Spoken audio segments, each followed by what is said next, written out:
Before we get started on this episode, if you can, please go to Apple Podcasts and rate, subscribe, and leave us a review there. You can also go to Spotify to leave us a review there too. It really helps us get in front of more eyes and into more ears.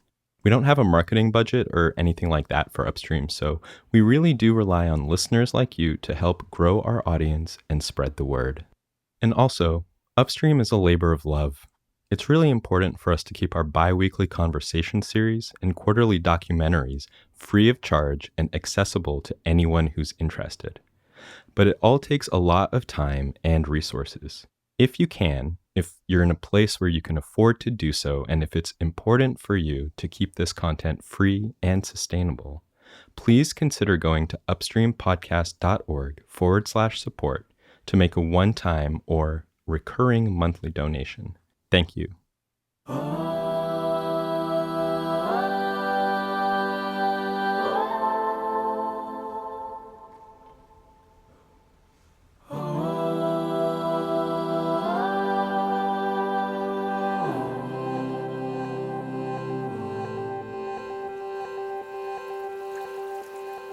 Buddhism is interested in the inward liberation of the human mind from sort of self-imposed limitations and delusions and the incessant fear-produced need to cling on to things that we like and to run away from things that hurt us. And then, of course, Marxism, in simplest terms, wants to seek humanity from dividing us up into classes.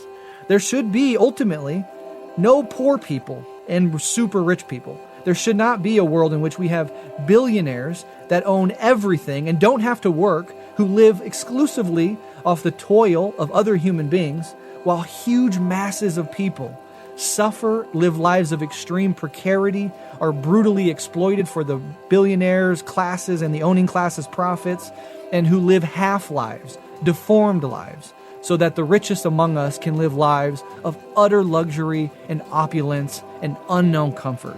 You are listening to Upstream. Upstream. Upstream. Upstream. A podcast of documentaries and conversations that invites you to unlearn everything you thought you knew about economics. I'm Robert Raymond. And I'm Della Duncan. When you think about the philosophies and practices of Buddhism and Marxism, you might not immediately think that they have much in common. But you might be surprised at how much overlap and complementary resonance there actually is between these two rich and influential traditions. In this conversation, we brought on Breht O'Shea, a Buddhist practitioner and Marxist political educator based out of Omaha, Nebraska. Breht is the host of the podcast Revolutionary Left Radio and co-host of the podcasts Red Menace, Guerrilla History, and, most recently, Shoeless in South Dakota. You might remember Breht from when he was on the show about a year ago to talk about revolutionary leftist theory.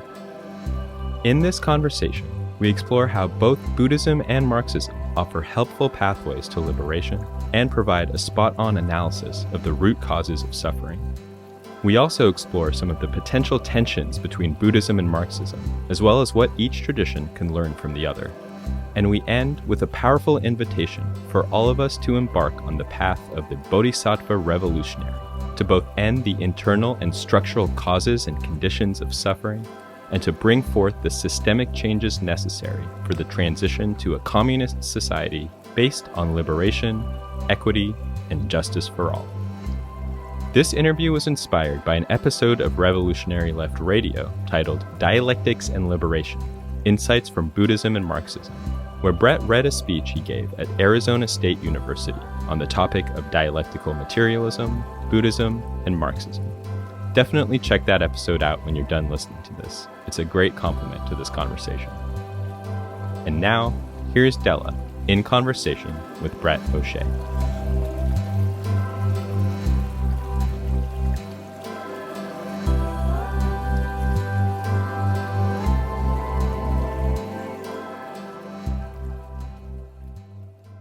Well, Breht, welcome. So happy to have you on for these two topics, Buddhism and Marxism. Maybe let's start with an introduction. If you could introduce yourself, particularly in relation to the two topics of our conversation. Sure. Yeah. Well, first of all, thank you so much for having me. I'm a genuine fan of Upstream, not only the podcast, but your presence on social media as well. It's always an honor and a pleasure to be able to collaborate and engage with your work in particular. So thank you so much for having me on. For those that don't know, my name is Breht O'Shea. I host Rev Left Radio and co-host Guerrilla History and Red Menace, all three of which are basically Marxist left-wing political shows with different emphasis, different forms of analysis, different co-hosts, etc., sort of addressing the tradition of Marxism from, kind of three distinct angles.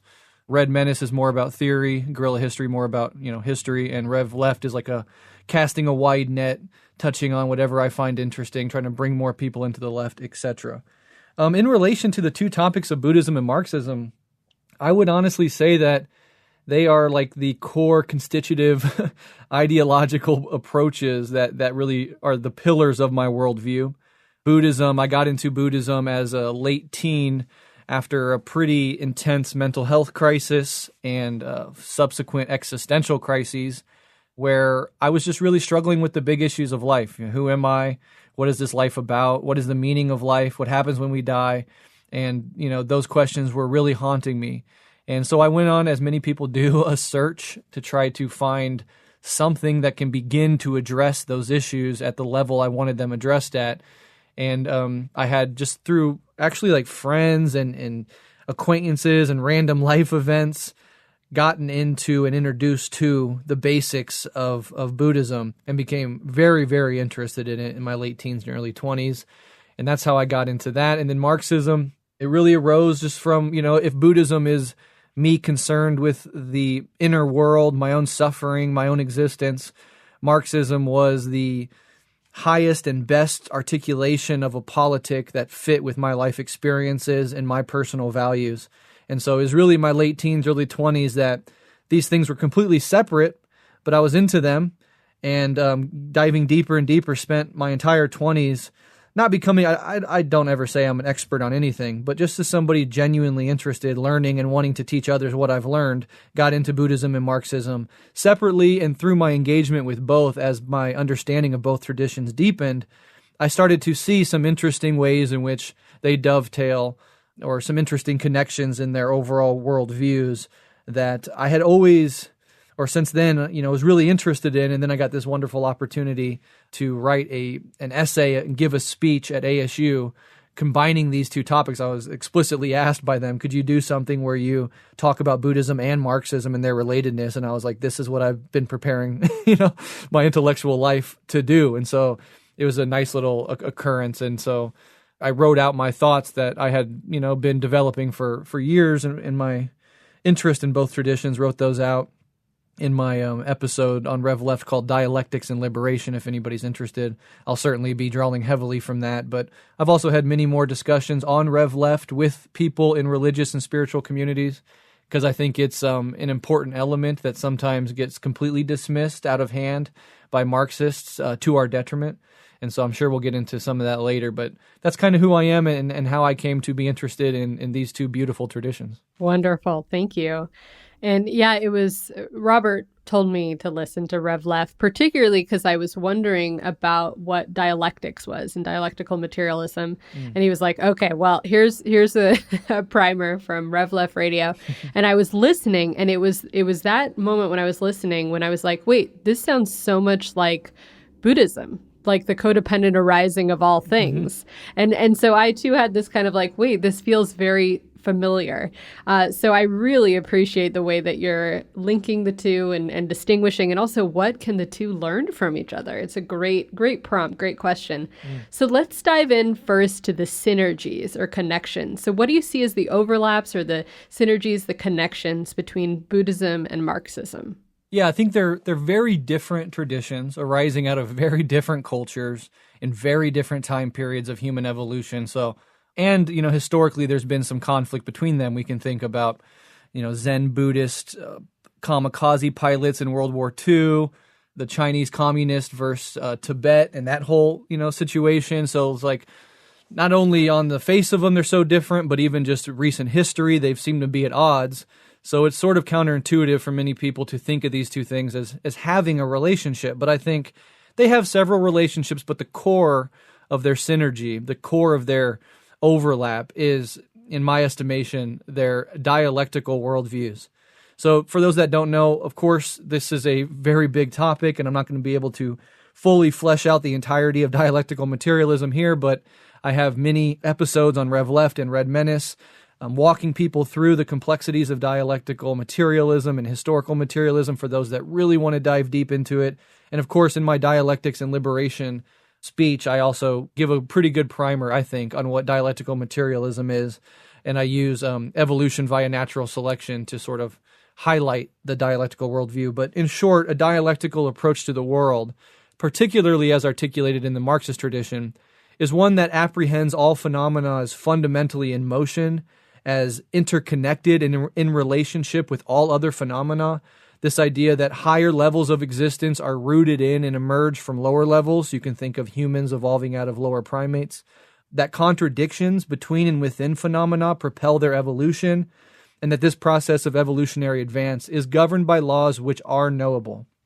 So this idea in particular really gives rise to what in philosophy is called a process philosophy, meaning that process philosophies apprehend all phenomena as processes instead of things or objects, right? They're not metaphysical, static things or objects or Platonic ideals, but that all phenomena, including you and I, including the cosmos itself, is in a constant, perpetual state of process, of unfolding, of development.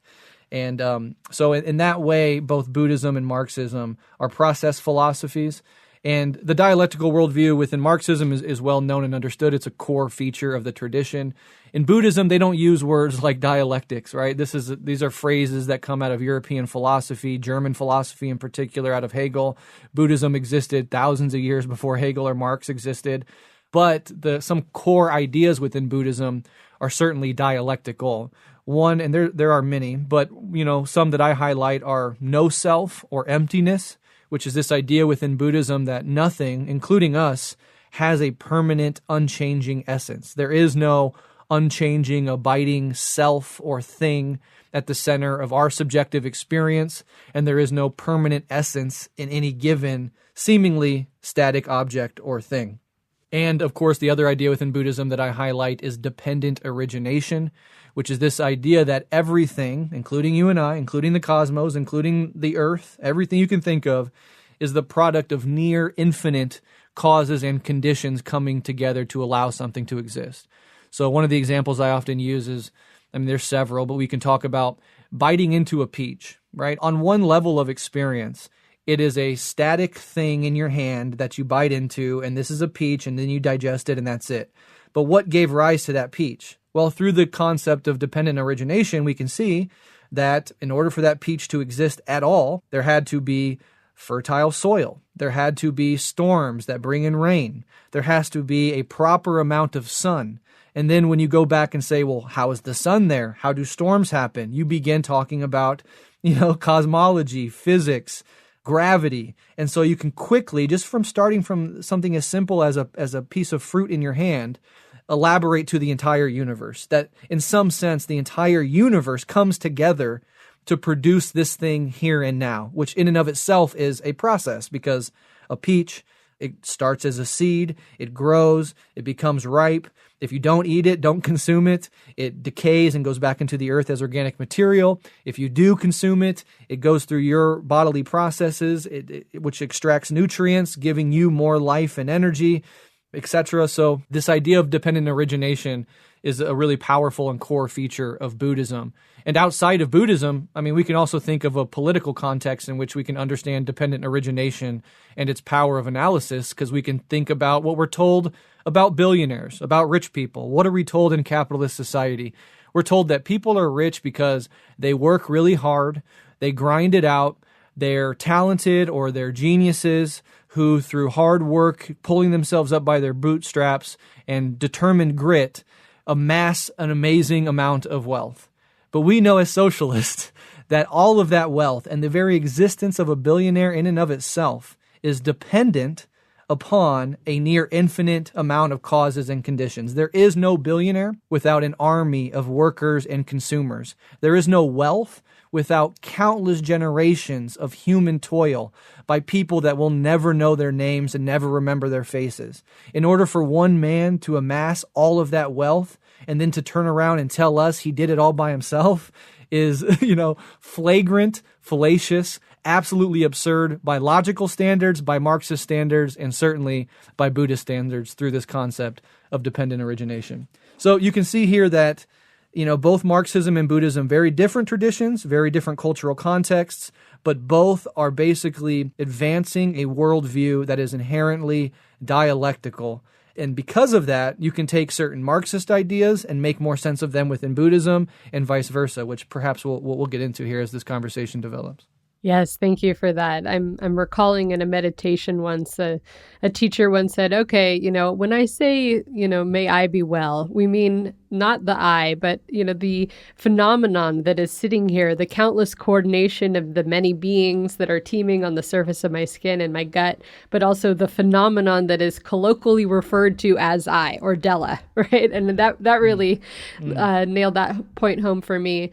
And also this phrase interbeing from the late teacher Thich Nhat Hanh, that's another way to think about this, that we all inter-are with everything else. And then, yes, this assumption that capitalism is somewhat ahistorical, right? That it's really, it doesn't have a very future thinking point of view. Like I'm thinking of indigenous wisdom traditions and 7th-generation thinking, right? It doesn't consider the effect or the impact on the 7th generation from now. But it also right now doesn't seem to really appreciate the deep pain and suffering that has gone into the great wealth accumulation and the structures that we are currently in. So I really appreciate that. And I've heard a reframe that is, money is commodified grief.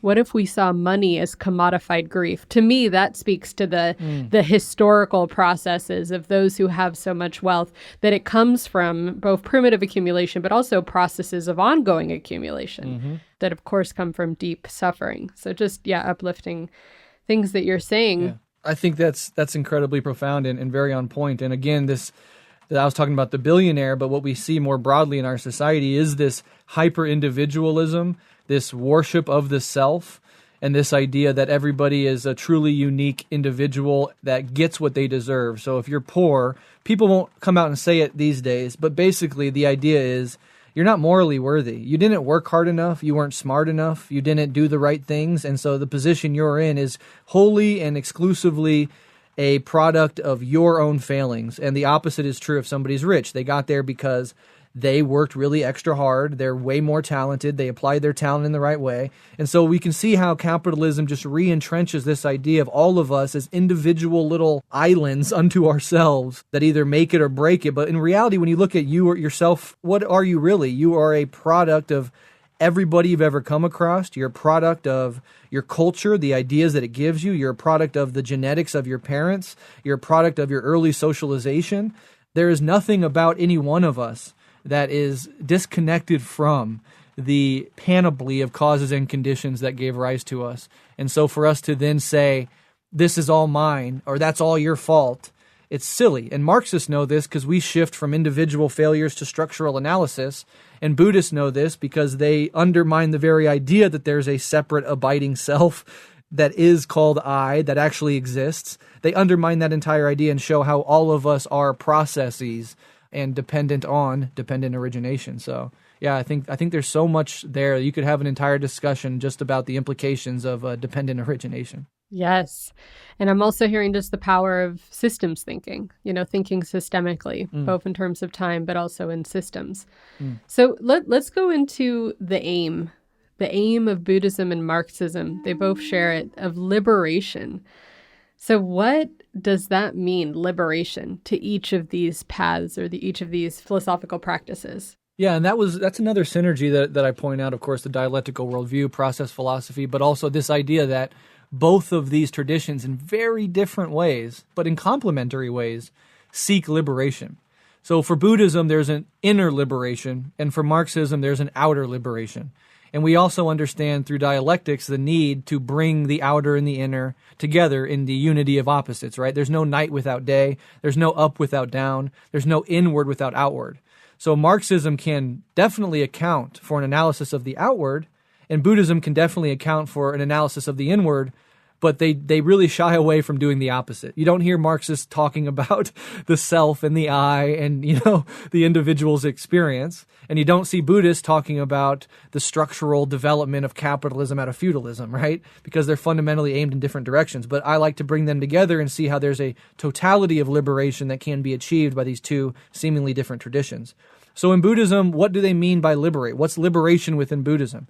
It can certainly mean sort of different things, and by necessity, there's a bunch of different sects and factions within Marxism and Buddhism, like there is in any tradition. So I'm speaking very generally about these traditions overall, and most of what I say is going to be shared by most factions within either one of these two major traditions. But Buddhism seeks to liberate human beings from the unnecessary suffering that stems inevitably from our constant desiring, our identification with our egos, and our desperate clinging and attachment to things that, by their very nature, change and dissolve away. We are always talking to ourselves in our heads. We are always grabbing at pleasure and trying to push pain away. We have this nagging sense of always being not quite satisfied, never quite complete. And so we spend our entire lives leaning forward into the future and backwards into the past, searching for something external to us that will finally make us happy and fulfilled, and trying to protect ourselves from all the pain and tragedy and despair in our lives by building up our psychological defense mechanisms and reifying our sense of separateness. So we're always extracting ourselves from the present moment, what is right here and right now, in anticipation for what's coming or in nostalgia for what we once had. So in a sense, we're a mess, and the world is a mess, according to Buddhism, because we're a mess, and every individual, suffers in this way. So Buddhism seeks to liberate us from our delusions, our self-inflicted suffering, our desperate clinging and craving, and the faulty idea that we are located somewhere behind the eyes and between the ears, looking out at a world that is fundamentally not us, and acting as a trembling little commentator to our own lives. So to be liberated from all of this is to genuinely feel ourselves viscerally, completely at home in the world, completely at home in our own skin. It makes us feel, in the highest levels of Buddhist liberation, to be the very cosmos we think is outside of us, to neither cling to pleasures nor run from pain, but to live our lives in the present moment, in deep equanimity, and to accept life and death as they come on their terms, with love and compassion and joy in our hearts. So there is this deep sense in which Buddhism is seeking to liberate us from the delusions of mind, of ego identification, of this idea that we are put into a world that is fundamentally not us, and we're quaking and shivering and talking to ourselves in our heads until we're ultimately annihilated. And that is a scary thing, and we all sort of internalize that in various ways. And through Buddhist meditation specifically, but through the Eightfold Path more generally, Buddhism gives us a path toward liberating ourselves from all the unnecessary suffering that comes from those things that I mentioned above. And the Eightfold Path, of course, is the path to get there. So that is Buddhist idea of liberation, and that is the Buddhist path to liberation. Now, Marxism, as I said earlier, it seeks to liberate humanity as a whole, outwardly, from the exploitation, the irrationality, alienation, and injustice of class society in all of its forms. Marxism seeks a human civilization wherein human beings are no longer divided into rich and poor, into exploiter and exploited, into master and slave, into king and serf, into worker and boss, but rather a truly human civilization wherein equal and free human beings can cooperate in order to benefit all and to increase the quality of life for all people. So in a sense, Marxism aims toward a world in which we can be fully human for the first time, perhaps since primitive communism. Historical materialism within Marx, talking about the path to get to this liberation. Historical materialism is the scientific approach to societies and their evolution over time in the Marxist tradition. So it's this attempt to study the development of societies through history by understanding the material economic base of that society, how humans come together to produce and reproduce the necessities of life. That's the core locus of analysis for Marxists trying to understand societies and their evolution over time. And then dialectical materialism If historical materialism is the scientific approach of Marxism, dialectical materialism is the sort of philosophical framework through which we think through historical materialism, where we can generate social analyses, we can strategize movements and build organizations dedicated to engaging in class struggle with the hopes of ultimately transcending this current mode of production and ultimately class society altogether. And the way we do that is engaging in class struggle consciously. That's the path. Though the form that class struggle takes, of course, will differ dramatically between different societies at different times in different contexts. So, sort of summing up what I'm saying here, Buddhism is interested in the inward liberation of the human mind from sort of self-imposed limitations and delusions and the incessant fear-produced need to cling on to things that we like and to run away from things that hurt us. This running away and clinging doesn't get rid of suffering, it exacerbates it. It's pouring gas on the fire of suffering, and Buddhism shows us a way out. And then, of course, Marxism, in simplest terms, wants to seek humanity from dividing us up into classes. There should be, ultimately, no poor people and super rich people. There should not be a world in which we have billionaires that own everything and don't have to work, who live exclusively off the toil of other human beings, while huge masses of people suffer, live lives of extreme precarity, are brutally exploited for the billionaires' classes and the owning classes' profits, and who live half lives, deformed lives, so that the richest among us can live lives of utter luxury and opulence and unknown comfort. These are the things that Marxism is seeking to liberate us from. And it does so not by appealing to the morality of how bad things are or coming up with ideas, sitting in your armchair about what the world should be like, but by actually analyzing the real world, analyzing contradictions in the current state of things, and seeking to, using those contradictions, move from the way things are now toward the way things could be scientifically, methodically, organizationally. And so, I guess that would be my answer to that wonderful question. Yeah, thank you. And just to highlight one phrase you used, you said something like Buddhism helps us in liberation from unnecessary pain. And I just want to highlight this idea, this distinction between suffering and pain in Buddhism, because there's this idea of the double arrow sutra, this idea that imagine you're hit with an arrow. That first arrow is pain. It's unavoidable. It's there. But suffering is the second arrow that we stick into the first arrow. And that is our perception or view on certain things. So just to distinguish that Buddhism isn't trying to liberate us from all negative sensations, feelings, experiences in life. In fact, it accepts that there is change, there is death, and there is aging or sickness, right? Like those are inevitable parts of life. But what Buddhism is trying to liberate us from is the mental formations or habits or clinging ways of thinking that we put on top of those sensations, on top of that pain. And so as you were speaking, I got this sense that in some way too, Marxism might appreciate that there are natural ways that we have pain in our lives. However, it makes a clear distinction of the ways that are human-made, capitalist-made, that is suffering. So that the division, the alienation, the exploitation, and the inequality, that is not inevitable. Yeah. That is totally changeable. We can have an alternative system. So I just wanted to, appreciate that difference between pain and suffering in both Buddhism and Marxism. I don't know if you have any thoughts on that. Yeah, I think that's a really, really important point. And like the two arrow is a great metaphor for this. And, the original arrow, the first arrow, is the pain, right? The pain of life. These things, this isn't the necessary suffering of being an embodied sentient being in the cosmos. We're going to deal with pain. It's not this, Buddhism is not this idea that you'll never have a negative experience ever again. Once, it's about reorienting not the outside world in reality, but your relationship to it. And interestingly, especially with like physical pain, just as an example, and perhaps you could speak to this as somebody who has practiced meditation, I find when you're incredibly mindful of something like stubbing your toe, right? What happens when you're walking around your house and unexpectedly you slam your pinky toe into the side of your couch? What happens is this huge rush of sensation flooding up to the brain. And what do most of us do most of the time? We resist that pain by clenching our face, screaming out so our partner knows we're in pain, grabbing our foot and hopping around like an idiot, right? That's what we do because there's holding our breath, exactly. A bunch of different things that we do because there's the initial pain stimulus, and then there's our rejection and our urge to get away from that pain, which is this second arrow of suffering that exacerbates the pain and the suffering. But in physical pain in particular, I find that the other option, especially if you're keeping up a Buddhist practice, because momentum within the practice I think is important to be able to meet things as they arise, you can start being interested in the sensation of pain.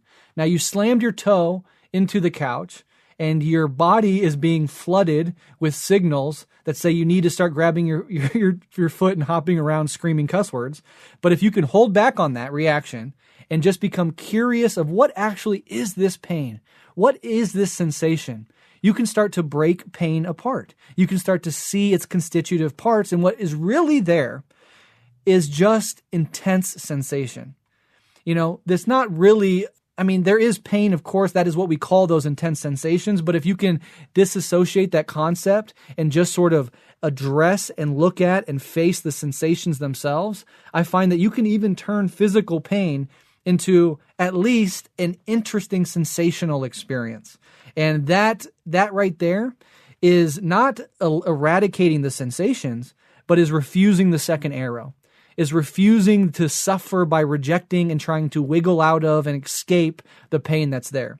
And you can radically reorient your relationship with that physical pain as mere sensation instead of trying to rub it away, get away from it through all the extra suffering that we do in that moment. And so I've found that is a really interesting part of my meditative practice of seeing pain as merely intense sensation and being curious about it as such. It can be a very powerful, sort of a practice to engage in. And I've wondered do you have any experience with doing anything like that? I do. And I'm also thinking, though, around how Marxism can be a way to feel into or notice or honor the more societal or social pain. Like I'm using the same analogy that you're doing. For example, I remember learning about the concept of alienation and then having a friend who was hired as a designer. He did all this design work and then he was let go, and his employer said that he couldn't bring any of his designs or have like a portfolio demonstrating anything that he had designed while working for this person. And I was like, oh, that is alienation. You were alienated from your artistic, creative, labor endeavors. And so that was a moment of pain. And Marxism gave me a word to be able to give in that moment to this person to explain his experience. And that can be a path to liberation. This is why one thing we're interested in is liberation psychology. This idea that we can feel into our societal pain, but when we're given a name for it, like class consciousness or alienation or exploitation or understanding why it is that we're feeling a certain way and pathways to alternatives, the lens of Marxism on our pain can be very liberating. Absolutely love that. Yeah, I love how you're taking the other side of what I'm saying about Buddhism and applying it to Marxism so wonderfully. And you said something earlier too about necessary versus unnecessary suffering that I think is really interesting, and you attached it to capitalism. I just kind of want to flesh that out a little bit because there is the necessary suffering of life. We've talked about it in the Buddhist context, but just in the existential context, like what is life? Well, we're born through no choice of our own into an incredibly imperfect world, right? The birthing process itself is painful and traumatic. We're socialized into pretty rotten societies, at least if you take the last 1,000 years of slave societies, feudal societies, capitalist societies. We are born into a world in which everybody that came before us, our parents, our grandparents, our aunt and uncles, everybody we love, slowly dies one by one until it's our turn to fall into the grave and say goodbye to everybody else who's still alive that we love.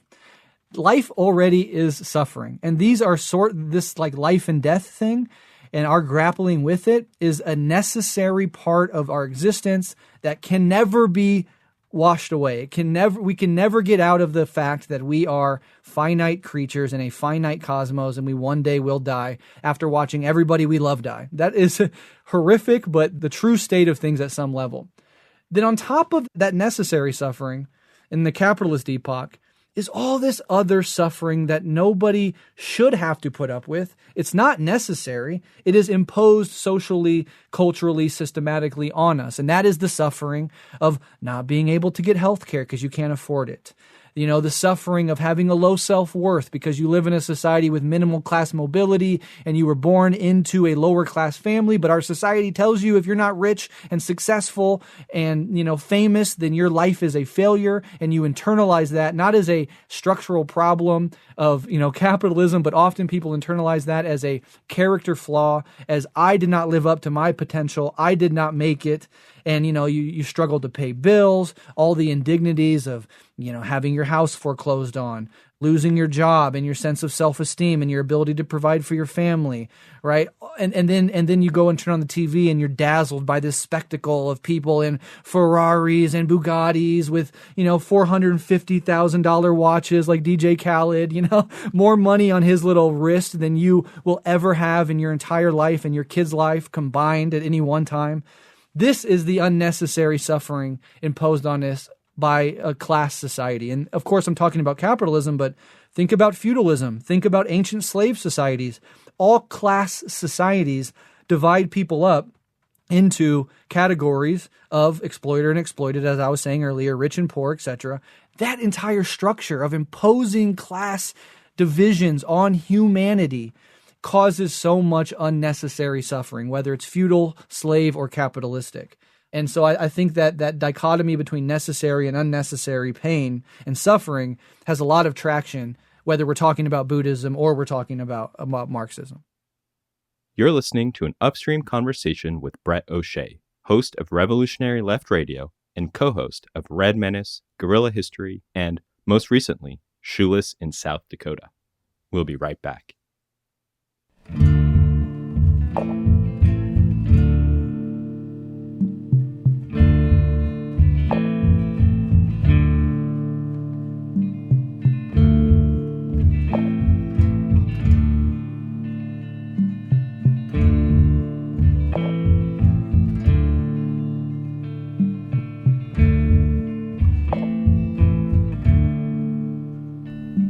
The feeling of being in the mountains is a dream of self-negation. To see the world without us,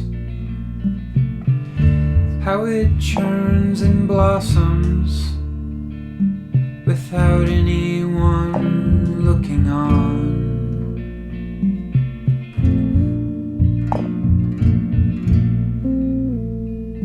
It's why I've gone on, and why I've climbed up alone. But actual negation, when your person is gone and the bedroom door yawns,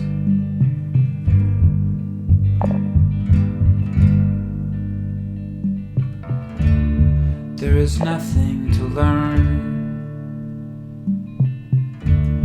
Her absence is a scream.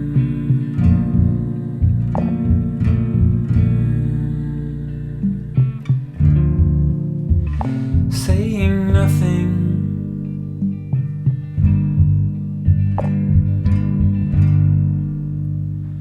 Conceptual emptiness was cool to talk about back before I knew my way around these hospitals. I would like to forget and go back into imagining that snow shining permanently alone could say something to me true and comforting.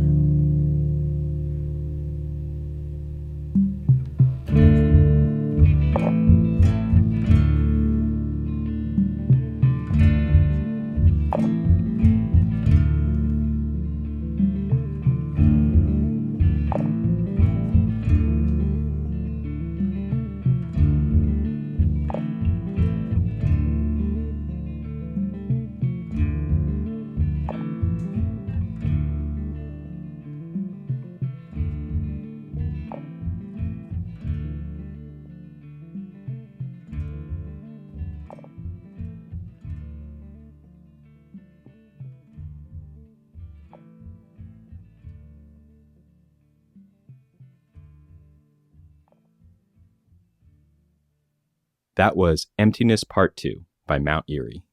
Now, back to our conversation with Breht O'Shea. And so moving from the experience of necessary and unnecessary pain, let's move to the causes. Because I think Buddhism and Marxism really do offer kind of an understanding of why. Why are we in these certain systems or structures that are bringing about so much unnecessary suffering?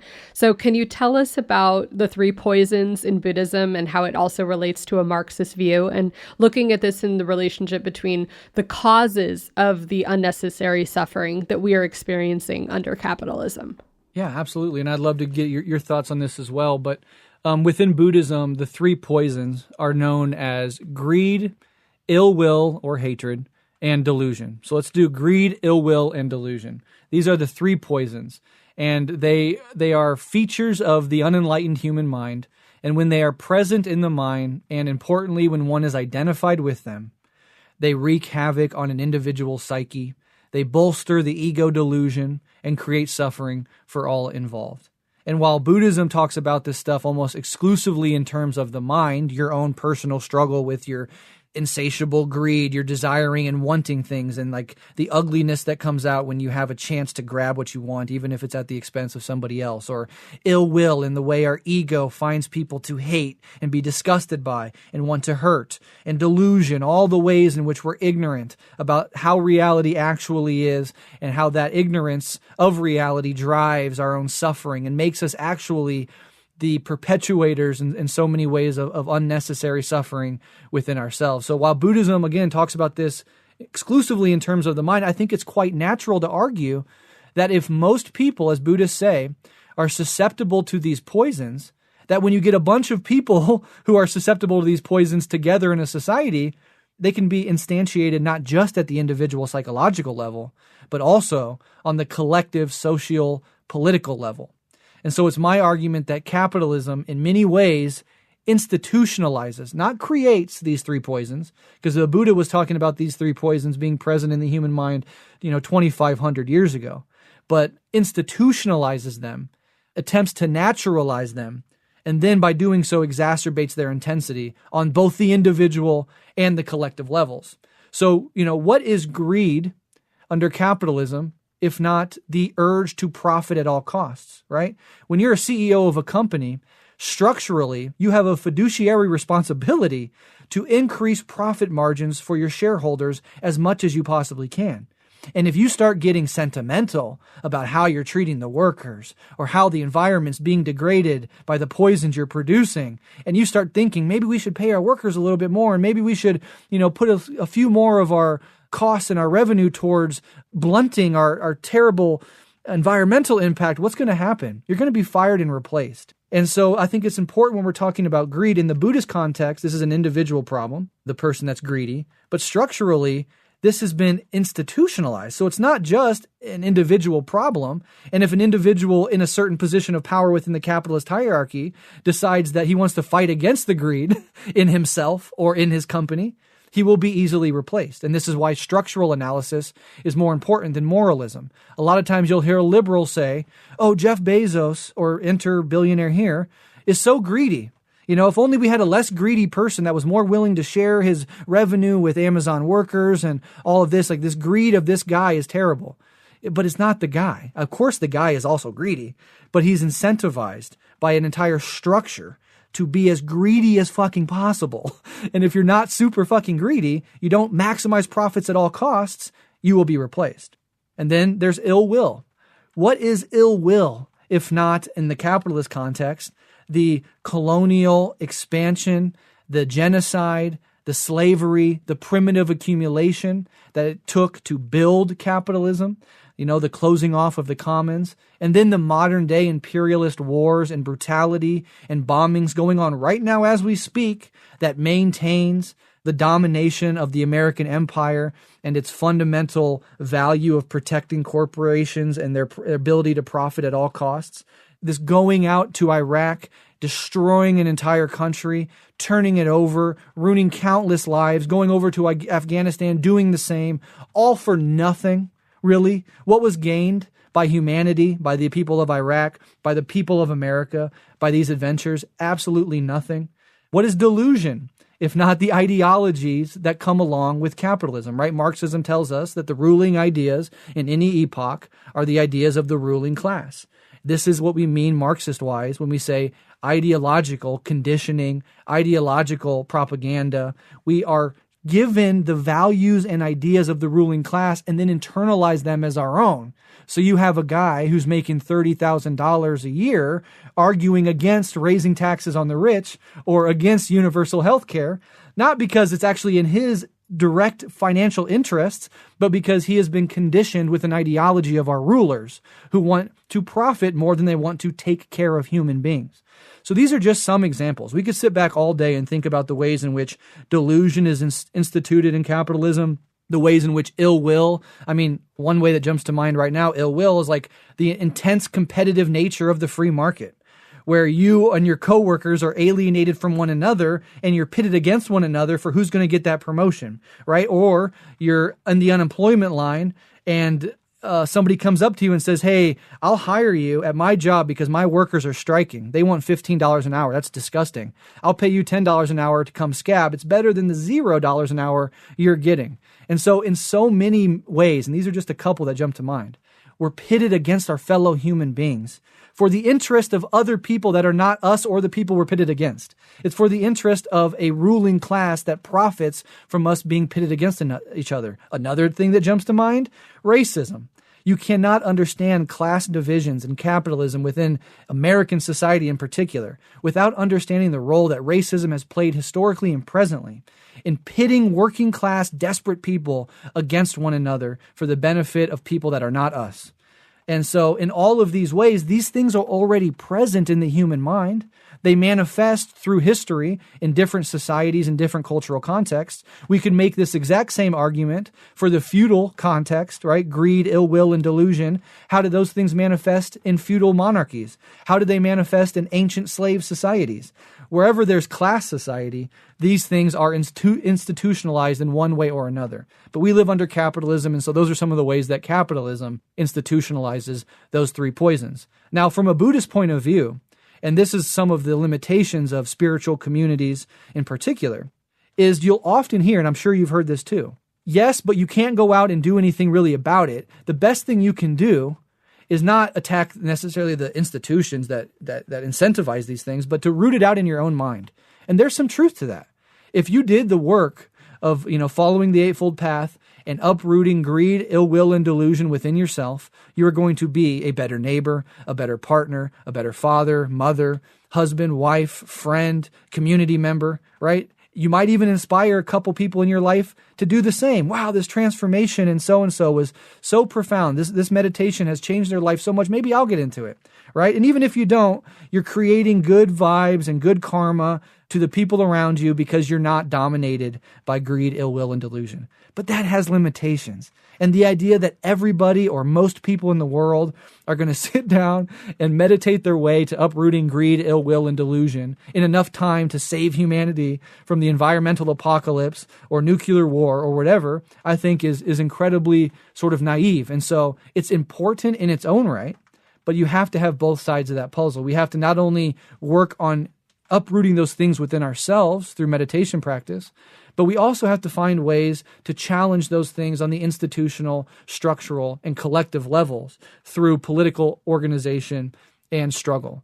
And so this is another way in which concepts within Buddhism can be made sense of within Marxism and even elevated in some way, taken from the individual realm, which is still essential, but also applied to the external outward realm, which is crucial for a totalizing approach to uprooting these problems. Now, if you're a Marxist and you want to attack these institutions, the way that these things are institutionalized, but you yourself have not even thought about doing the internal work to uproot greed, ill will, and delusion within yourself, right? That's going to dramatically impact and limit your ability to take these things on institutionally, collectively and politically. So these are two sides of a very important coin. And if you only do one side of that coin, you're doing good in the world for sure. It's better than doing nothing. but in and of itself, it's incredibly limited. And so I see this bringing together of these two traditions, and using these conceptual tools within Buddhism and Marxism to complement one another and to fill out the other side of that picture. And so with greed, ill will, and delusion, I think I've sort of articulated how that might make sense. But again, there's so much more to be said on this front. Yeah, Brett, I totally hear you that yes, when we think, oh, I just need to heal myself or get my own mental formations, in check and really root out greed, hatred, and delusion in myself, like that'll take so long, and that really is quite a sedentary and very like quiet, reflective path, and really, this time on earth is really calling us to get off the cushion and bring our spiritual practices into action. And yet, I'm also thinking of the beautiful Robert M. Persig quote from Zen and the Art of Motorcycle Maintenance. He says, "If a factory is torn down, but the rationality which produced it is left standing, then that rationality will simply produce another factory. If a revolution destroys a systematic government, but systematic patterns of thought that produce that government are left intact, those patterns will repeat themselves." So it is this interesting both and the inner and the outer transformation that is necessary. And this brings me to one of the things that I kind of see as maybe we went over the commonalities and the synergies of Buddhism and Marxism, I see as one of the potential differences, and I'm really curious to hear what you think. So it's this idea that in Buddha's view, there's a real sense of equanimity, right? Equanimity in my mind is like seeing beauty in the microwave as well as the flower, like really holding things kind of with a impartiality, a lack of attachment, and kind of appreciation for all things, but also, being equanimous to all things. And it also has a quality of loving kindness to all beings. That's another element of Buddhist view, is loving kindness.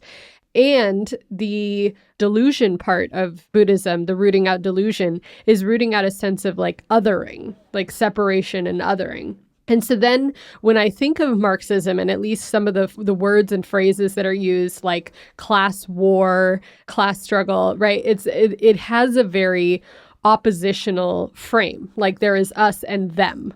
And, there's the bourgeoisie and the proletariat, for example. So I'm struggling with how to tap into this Buddhist view of equanimity and loving kindness. And even what you said about how the billionaire, yes, they may be personally greedy, and yet the system is also that they're a part of is also reproducing or encouraging them to be greedy.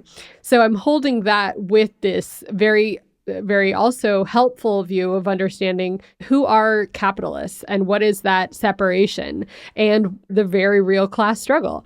So I'm just curious what you think about that dynamic. I'm also thinking of a quote by the Buddha: "Hatred is never ended by hatred, but by love." And I'm like hearing that and thinking of Marxist texts and Marxist analysis. So I'm just wondering, how do you see this tension that I've laid out? Maybe you don't, or you do, and how do you reconcile with it? Yeah, great question. And I'm not going to be able necessarily to do an exhaustive answer, but I'll definitely give some thoughts and would love to hear yours as well. First thing that jumps to mind is under capitalism, everyone suffers. So there is this sense in which, yes, rich people live lives of opulence and luxury and comfort, but we often see, and it's portrayed very well in popular culture, how when they get the money and the fame and the status that capitalism incentivizes them to get, they still so often find this yawning void within their souls that's still there. And it's extra scary and extra bad because you were taught your entire life that by getting fame and money and status, you could make that feeling of not being whole, of not being worthy or whatever, go away. And the neurosis produced by having insane amounts of money when in your very city, people are sleeping on the concrete in tents, crime is on the uptick, society and the fabric of it is falling apart, and your very role in that, whether it's conscious or not, creates suffering within you, if only the fear of one day this money being taken from you, of one day the barbarians knocking down the gates and flooding into your gated community and taking all the things that whether you think about it consciously or not, you didn't fully get in a just way. And I I don't like talking about this in the sense that I don't like to compare the neurotic suffering of the rich to the material suffering of the poor. But there is a way in which the insanity of capitalism makes everybody suffer in different ways. So that's the first thought. So, Buddhists are concerned with ending suffering. We should at least think about the suffering on all parts of that spectrum, because it would allow us to feel perhaps some compassion on a human level for a figure within capitalism who is noxious. For example, and this gets to your point, can you feel compassion for Donald Trump? Can you see the Donald Trump within yourself? Can you feel for a little boy Donald Trump who clearly did not get the love and validation he needed from probably his dad, but maybe both his parents, and whose ego was distorted in such a fantastic way that it produced the man we see today, a man with no real inner depth, no sense of connection to friends or everybody is just a transaction to be used. Every assault is an assault only on the ego. The ego is the only thing that needs to be defended, and the more he tries to defend it, the more people hate him and attack him, right? Now, on one level, I can feel compassion for that. I can feel the little Trump within me that is narcissistic as fuck, that wants to give in to every ego craving, that wants the validation of other people, but doesn't want to look like I need the validation of anyone, right? That person is within us, but it's brought to monstrous proportions in the figure of Trump. So, okay, let's say yes. I can feel compassion, even love for Donald Trump. I can imagine him as a 5-year-old boy who just wanted a fucking hug and wanted his dad to say he's proud of him, right? At the same time, look at the suffering he unleashes on others. Look how he takes his own suffering and puts it onto other people, right? Through these immigration bans, through the re-entrenchment and resurgence of fascist groups and organizations, through the ideological conveying and dog whistling about who the real Americans are and who the non-real Americans are, leading to spikes in hate crimes and more suffering. So this is a figure whose internal suffering is not addressed, is not looked at directly, is projected out onto the rest of the world, and makes other people suffer. So on one hand, you can feel deep compassion and understanding for him. On another hand, you have to stop the suffering he's imposing. And I'm just using Trump as a specific figure, but you can think about anybody throughout history or even today that has this impact on people. So then if you're totally in the feeling love and compassion for Trump, and you're not in the what about the suffering he's helping cause for so many other people, it's only one side of the coin, right? So with that in mind, I think that there is something to this idea of the dialectical unity of opposites. It's precisely our love for others that pushes us into the fight against those who would hurt them, right? It is my love for human beings sleeping on the street that makes me want to go out and do whatever it takes to get that person a home, even if it means confronting and fighting with, maybe even going to war with other human beings, right? It's our embrace of class war is often out of love for other sentient beings. And this dialectical reality is brought to a sharp point with both quotes from Mao and Che. Che would talk about a revolutionary is guided by a great feeling of love. Communism is love in some sense. And what does Mao say? Communism is not love. Communism is the annihilation of the enemy. The power grows out of the barrel of a gun. It is destroying our enemies. Both of those things can be true at the same exact time. And you have to ask yourself, what suffering, unnecessary suffering, is being caused by this system? And then, once you figure that out, what would it take to actively confront this system? And when you say, what does it take to confront the system? What you're really talking about, what does it take to confront the people who have all the wealth and power and who make all the rules and who this unjust order, it solely or almost exclusively benefits them? What do we do about those people? Because they're not just going to one day wake up with compassion flooding out of their heart and hand over their $1 billion and the reins to political power to the working class. So look at the suffering capitalism and imperialism and colonialism cause around the world. Okay, that's terrible. It's unnecessary. We want to end that unnecessary suffering. And then the minute you start saying, how do I do it? You have two options. Well, it's going to be ugly. So either I'm going to not do it because I have this sort of a priori commitment to nonviolence and peace, so I'm just not going to engage with the political realm at all. I'll just turn inward. Or you say, I'm willing to weaponize my love in the fight for justice. And I'm willing to take on other people who want to entrench this unjust system of suffering and impose misery on countless people so that they can live with as much power and wealth as they currently have. It is a tough issue. But again, you have to, I think, see it from both sides. So a great challenge for us is to try to hold both simultaneously. Can we love other human beings while we struggle against them? Can we relate to and even feel compassion for those who are totally lost in greed and ill will and delusion, while at the same time challenging that greed, ill will, and delusion? Are we lost in our polarity, or can we see the totality, right? We need darkness to appreciate light. We need death to appreciate life. We need hate to appreciate love. So we can play our role on the side of light and life and love without losing our place in the totality, without seeing the darkness within ourselves, the death within ourselves, the hate within ourselves, right? And so it might not be a perfect answer. There's contradictions are still going to exist in this realm. Different Buddhists and different Marxists will come to different conclusions about this question. But I believe something important is in this sort of attempt to hold both simultaneously and to challenge ourselves on both levels. It's hard to think of having compassion for a Hitler, right? Even unthinkable, even disgusting to even utter those words. But it's even more unthinkable to not challenge that Hitler when he starts the Holocaust. And if that means putting a bullet in Hitler's head to stop the imposed misery, destruction, and annihilation of 6 million Jewish people, are you going to say, I can't do violence? Or are you going to say, hey, this is the real world. It's fucking messy. This fucking asshole is causing insane misery and suffering for countless innocent people. And while I can be on some level compassionate and sympathetic with what turned him into this monster, it doesn't stop him from being a monster until we stop him. And so you can engage in violence with love in your heart. Maybe not always, maybe not all the time, maybe not even very often, but it's at least possible.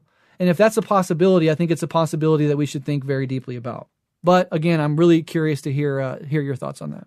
Yeah, thank you for that. And I do think this one thing you said about, if one is committed to nonviolence and peace, that it means that they turn inwards. And I do want to say that in some very inspiring ways, I have seen people who would call themselves engaged Buddhists or engaged spiritual people who turn towards nonviolence in a more active way. Like I'm thinking about the self-immolation of the monk in Vietnam as an anti-war protest, or even more recently in April of last year, there was a man named Win Bruce who also self-immolated in protest of climate change. And so I do think maybe there's stages. Maybe the efforts first are nonviolent, but not nonviolent as in passive, but nonviolent as in active.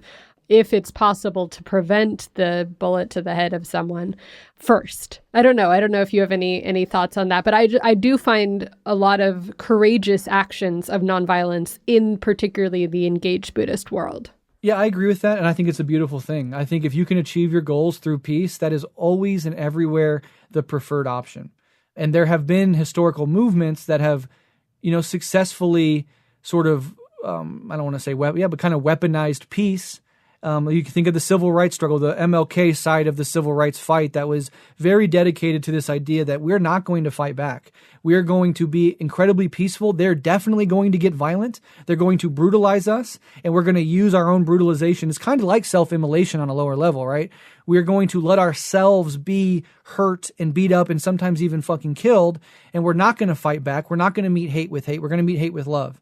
And that was a very effective movement. But importantly, it wasn't the only part of that movement. On the other half of the civil rights struggle, you had the Black Panther Party. You had the Black Liberation Army. You had the Malcolm X's of the world, the Nation of Islam. These people who were ready to engage in violence to protect themselves and their families and their loved ones. Malcolm X's house was firebombed. They threw a bomb into his baby's bedroom where multiple of his children were sleeping because they hated him, right? And so when you're met with that level of immediate direct violence against totally fucking innocent people only for the gall of saying we should be equal human beings, peace and civil disobedience and nonviolent forms of protest can quickly meet their limitation. And in the case of self-immolation, I think that is a admirable, incredibly courageous, sort of stunning approach to a problem. Like, I'm not going to inflict this harm and misery on anybody else, but I'm willing to annihilate my own being to bring attention to this issue. But I have to ask, at the risk of sounding callous, which I'm not intending to be, what did it accomplish? Did it stop anything? I mean, even in that last instance where the guy self-immolated on the White House lawn or whatever to end climate change, he was in the news for a day and then it went away. Nobody barely even remembers. It was almost immediately memory hold. Nothing politically changed. Not a single drop of carbon was prevented from flying into the atmosphere.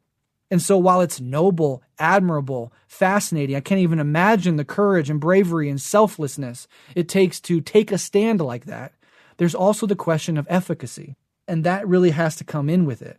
And there's a level of socially engaged Buddhism that I think, through its association and commitment to nonviolence, can really sort of, in my opinion, degenerate into a sort of lukewarm liberalism, a sort of walking around with signs that the people in power are so protected, their power and wealth is so protected by the violence of the state that they laugh at the idea that 100 or 1,000 or 10,000 people holding signs, walking peacefully through the streets is going to do anything. In fact, they don't even notice. They don't even look out their windows. It is so irrelevant to them and their day and their week and their year. It makes no impact whatsoever. Maybe in certain political situations with certain real democracies, people engaging in robust, peaceful efforts to overcome injustice can make headway. If we had a real democracy, perhaps we could do it totally peacefully. That would be our preference. I hate the idea of hurting people, of people dying, of violence. Look at the 2020 protests, Black Lives Matter. How many people were killed? Breonna Taylor, Tamir Rice, Philando Castile. These names will forever be in my brain as totally innocent human beings doing absolutely nothing wrong, gunned down by a racist, white supremacist, militarized American police force rooted in slavery, right? These are the injustices and the brutalities and the violences being inflicted on innocent people. And if you're going to only meet that brutality and that violence, that organized violence with mere peaceful, symbolic protests, I think in some instances it can work. In many, it can't. And I look at the current American situation, the current power and hegemony domestically of the violent American state, and I see how they respond to even a initially incredibly peaceful Black Lives Matter protest. They respond to it with rubber bullets and tear gas and attack dogs and tanks in our streets. So if you're going to want to seriously commit to peaceful resistance, I get it. I think it's admirable. I think it's lovely. But you have to admit that if it's ever going to be effective, it at the very least also needs a certain group of people who share your ideals, except the part about not being violent.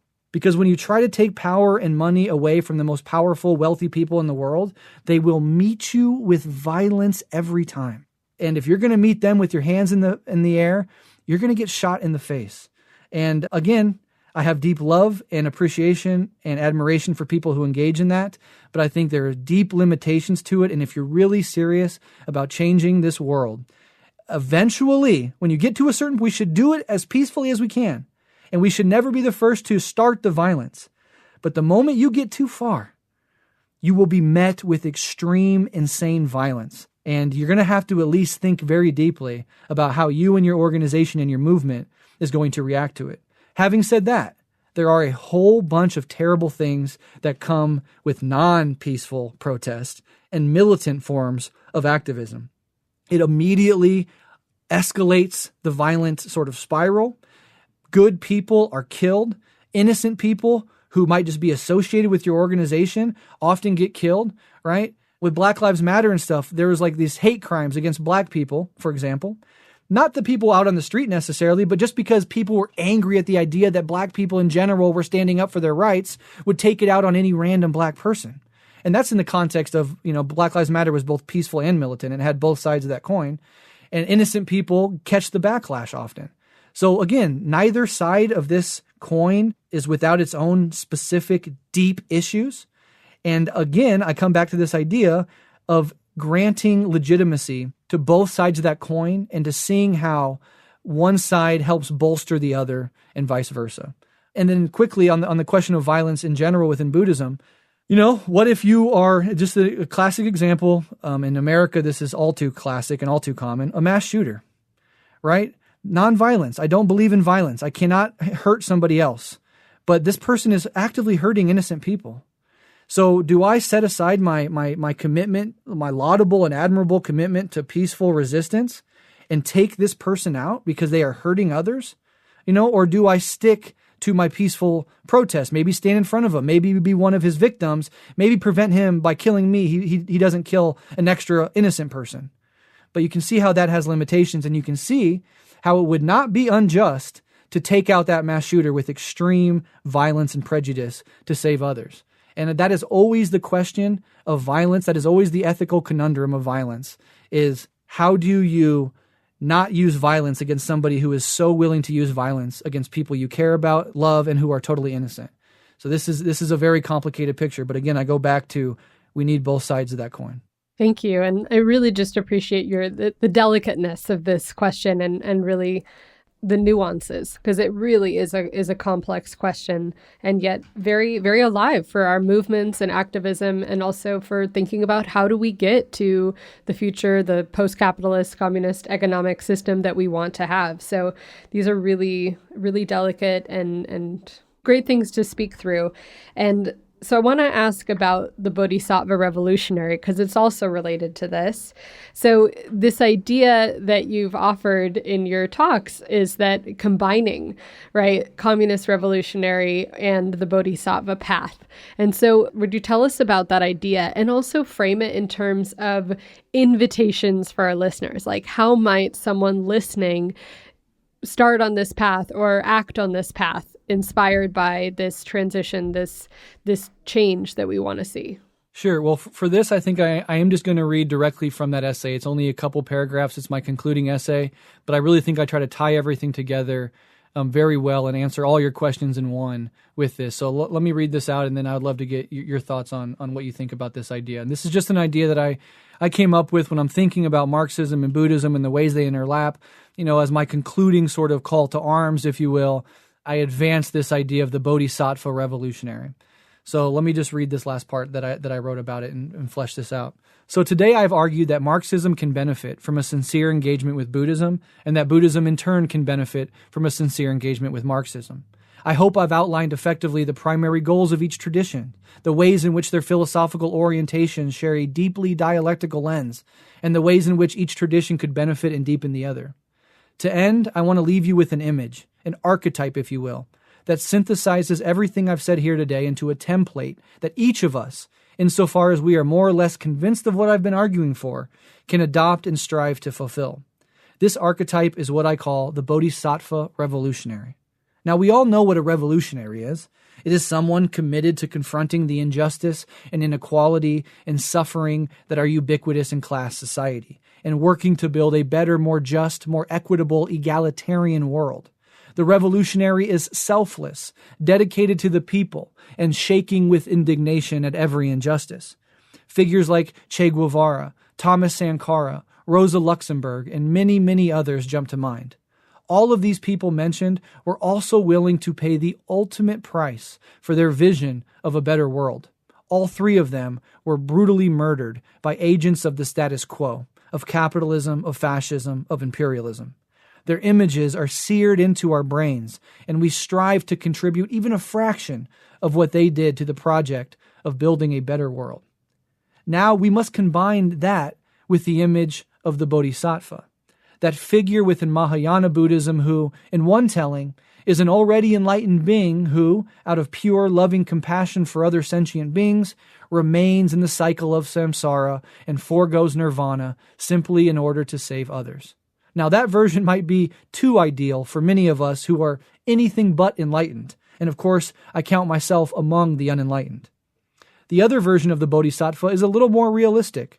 It is someone who is on the path towards Buddhahood and who commits themselves to dedicating their entire life and their whole being to the alleviation of suffering in others. The bodhisattva is selfless in an even deeper sense than the revolutionary, because she seeks to actively dismantle the illusion of a separate self and uses the insights gained from that endeavor to better understand and thus help other sentient beings. Bodhisattvas set for themselves the impossible task of ending all suffering and helping all beings to awaken. They vow not to enter nirvana themselves until all beings can enter it together, hand in hand. By combining these archetypes, one Marxist and one Buddhist, we can create for ourselves a well-balanced ideal to strive for.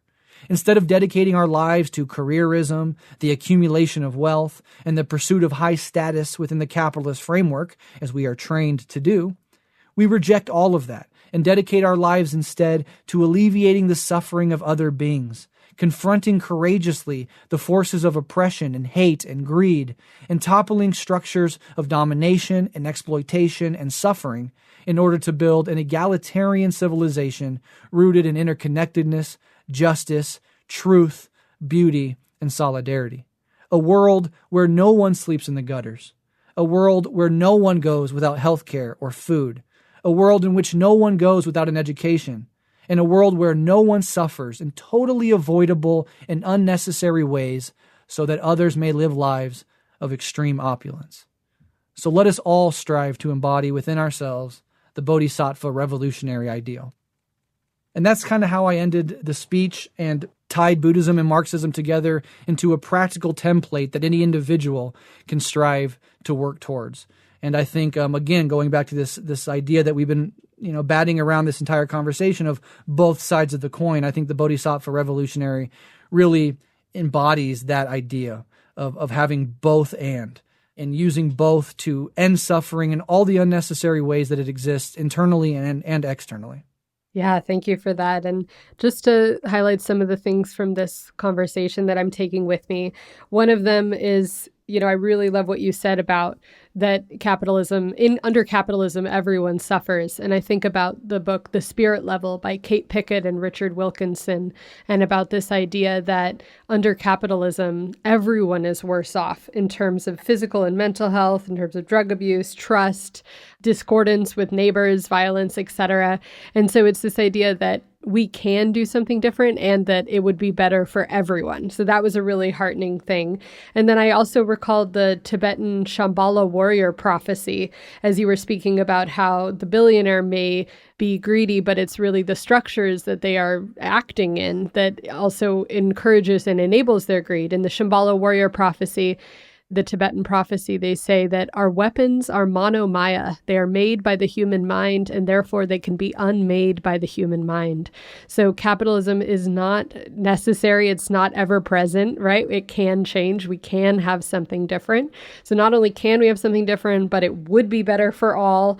And then finally, this Bodhisattva revolutionary, really combining the two practices of Marxism and Buddhism, is really saying, while the Buddhism can help uplift greed, hatred, and delusion within, and also address the suffering, that second arrow that we inflict on ourselves, we bring in Marxism to be able to address that second arrow that we inflict in terms of our social structures and institutions. Again, not necessary. And also Marxism as a way to uproot greed, hatred, and delusion societally, culturally. So just thank you so much for this beautiful combination of these two practices and what we can learn from them. Any last words? Yeah, all I would say is thank you so much for having me on. I really appreciated this conversation, and I really appreciated your insights as well. I feel like we could go for several more hours talking about some of this stuff, but the big thing I want to emphasize at the end here is that, change is the only constant. What emerges from both Buddhism and Marxism is that all of life is nothing but a continuous cascade of relentless change. And why that is threatening to the status quo is because those at the very top of the capitalist world order want to naturalize it. They want to make it synonymous with human nature. They want to basically pretend that this is the end-all, be-all of economic systems and arrangements. And while it might need some finagling around the edges, it might need some reforms here and there, we've pretty much arrived at the end of history, economically speaking, and that capitalism is here to stay. But everything within Marxism, within Buddhism, within process philosophy, and within dialectics says that change is the only constant. And so we should never fall prey to these attempts to naturalize these fleeting, ephemeral systems. And we should work with that idea in our head that change is constant, work toward the next change, the change out of capitalism and toward communism, that thing that we call socialism. And so I think that is something to definitely keep in mind going forward, and to resist any attempt by anyone to naturalize a fundamentally unjust social order.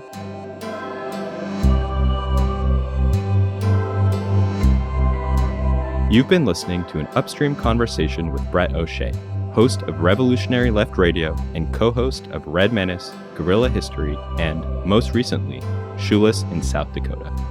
Please check the show notes for links to any of the resources mentioned in this episode. Thank you to Carolyn Rader for this episode's cover art, and to Mount Erie for the intermission music. Upstream theme music was composed by me, Robbie. Support for this episode was provided by the Resist Foundation and listeners like you. Upstream is a labor of love. We couldn't keep this project going without the generosity of our listeners and fans. Please consider chipping in a one-time or recurring donation at upstreampodcast.org/support. And because we're fiscally sponsored by the nonprofit Independent Arts and Media, all donations to Upstream in the US are tax-exempt. Also, if your company or organization wants to sponsor one of our upcoming episodes, we have a number of sponsorship packages available. Find out more at upstreampodcast.org/sponsorship. For more from us, visit upstreampodcast.org and follow us on Twitter and Instagram for updates and post-capitalist memes at Upstream Podcast. You can also subscribe to us on Apple Podcasts, Spotify, or wherever you listen to your favorite podcasts. And if you like what you hear, please give us a 5-star rating and review. It really helps Upstream get in front of more eyes and into more ears. Thank you.